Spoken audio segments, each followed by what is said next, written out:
At Semirara Mining sa Antique, nagtanggal naman ng 100 o 415 na mga empleyado. Sangguniang Panlalawigan humingi po ng tulong para sa mga manggagawa.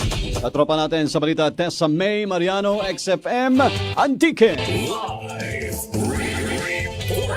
Tinanggal na sa trabaho ang kabuuang 450 na empleyado ng Semirara Mining and Power Corporation dahil sa ipinatutupad na redundancy program o pagtanggal sa mga manggagawa dahil hindi na sila kinakailangan sa operasyon ng kumpanya.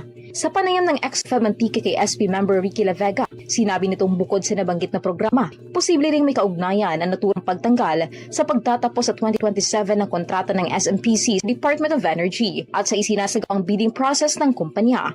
Dagdag pa ng opisyal, dahil isinasagawa pa lamang ng DOE ang bidding, hindi pa malinaw sa ngayon kung makapagpapatuloy ang SMPC sa operasyon. Anya, maaaring isa ito sa mga dahilan kung bakit kinakailangan tanggalin ng ilang empleyado sa pamamagitan ng redundancy program. Nilinaw din ni SP member La Vega na ang redundancy at retrenchment program ay pinahihintulutan sa ilalim ng labor code ng bansa. Maliban na lamang kung maghain ng reklamo ang mga empleyado na maaari namang sumailalim sa pagsusuri ng Department of Labor and Employment upang matukoy ang legalidad ng naturang pagtanggal. Dahil sa nangyaring pagkawalang trabaho ng mga empleyado, nagpasa sa SP La Vega ng isang resolusyon na humihiling sa mga kinauukulang tanggapan ng pamahalaan, partikular sa DOLE, matulungan ng mga apektadong manggagawa sa pamamagitan ng DOLE Tupad at Kabuhayan Program.